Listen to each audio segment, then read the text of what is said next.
magic trick from Ben Buys Beverages. First I was little, then I was big. Ta-da! Anyhow, one of the other beers recommended from Cottage Hill Package Store that paired well with my hat was based entirely on beer name and box art. Because, you know, I am a sucker for box art, for appearances, for illusions. How wizardly. Anyhow, this monster comes from Martin House, and I have extolled their art before, while at the same time condemning how many crappy sours they put out. Stop brewing sours! Brew good beer! And save your good art for the good beer. Like this whiskey barrel-aged Imperial Stout called Acheron. Bum bum, how scary. And it's wizardly because, you know, in some stories, wizards, you know, they cut deals with extra-worldly, extra-planar critters. Never to their advantage. It always ends badly. If you don't believe me, read the John Constantine Hellraiser comic. Anyhow, let's crack this open. This is one of the few non-sours. This is a 13.3% stout. The box comes with 2 cans. I thought the can was that tall. I was like, Dad, if you drink that much, you're gonna go. Oh, that would be awesome if the can was that tall, but it is not. The largest can I've ever seen was actually a bottle, and this was back in my college days at a place that's now closed called the Campus Wine Cellar. It was right across the street from Kent State University in Ohio, so perhaps some of my viewers may recall it. But anyhow, they had this massive bottle of Corsandonk that was probably about 4 feet tall. I don't know what they call it, but I called it awesome and unaffordable because college student. What you got? Surprised you went to college. Surprised I went to college. Where else would a wizard learn things? Just ignore the microwave. I'm cooking me a pizza. All right, go cook your pizza with your magic of science. Anyhow, this monster's 13.3% alcohol. Barrel-aged series. What else does it say? Is there fine print? There's different art on the can. Again, I don't know. I don't pay attention to the artist. I don't know if there's an artist credit on this bottle. If there is, kudos to them. Oh, there's a story with really fine print. Let's give it a shot, shall we? First, the top reads, Dark, Tremendous, Inferno. Stupid wizards. Always meddling in things they don't know about. In Dante's Inferno, the Acheron River forms the border of hell.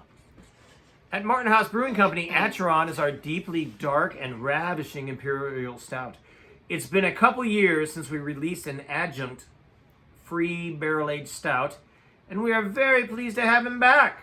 This 2026 version of Acheron was aged for over 5 months in whiskey barrels and unblended for maximum barrel flavor.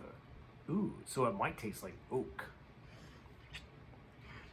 This 13.3% ABV stout will satiate your sinuous desires. All right, English major chiming in here. I see what they're trying to do with sinuous, but that is not what sinuous means. Back to the reading. Desires for something bold, burly, boozy, and barbarous. Acheron is brewed with black malts, black barley, chocolate malts, crystal malts. It's capitalized. I wonder if they mean crystal meth malts. I hope not. And oats. Of course, an oats. It's finished with brown sugar and Columbus hops to balance its Leviathan body. Drinking this beer will help Charon, or Charon. I always screw up my Greek pronunciations. Determine your fate. Charon doesn't determine your fate. As long as you got the little pennies on your eyes, he takes you across the river. And then your behavior in real life determines your fate. So in other words, don't be a jerk. And bad things don't happen to you in the afterlife. Woo! Anyhow, let's crack this open, shall we? What do you think, Jack? Do I know too much about Greek myth? Yeah. Move. What do you have to say? Comment if you want a room tour. Comment if you want a room tour. I guess of this room. There's my library.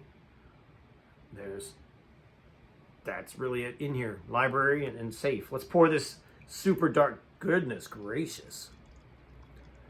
There's no head at all on this thing. It almost, in the ring light, it looks almost red. Blood red. Wow. It almost looked thick pouring out. Oh, the can smells interesting. All right, it's forming a little bit of brown head. It doesn't smell like stout.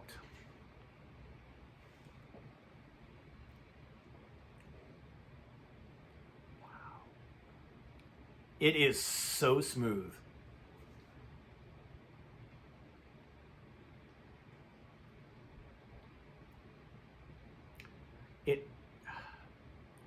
When I read the description, I didn't see anything about cherries.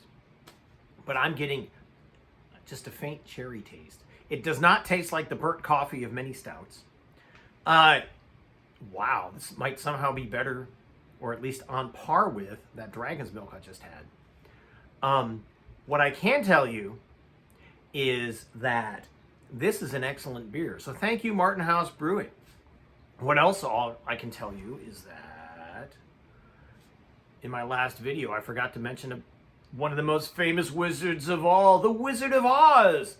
We're off to see the wizard, the wonderful Wizard of Oz. If ever a wonderful wizard was, the Wizard of Oz was one because of the wonderful things he does. La da da da da da, ha ha. We're off to see the wizard, the wonderful Wizard of Oz. Woo!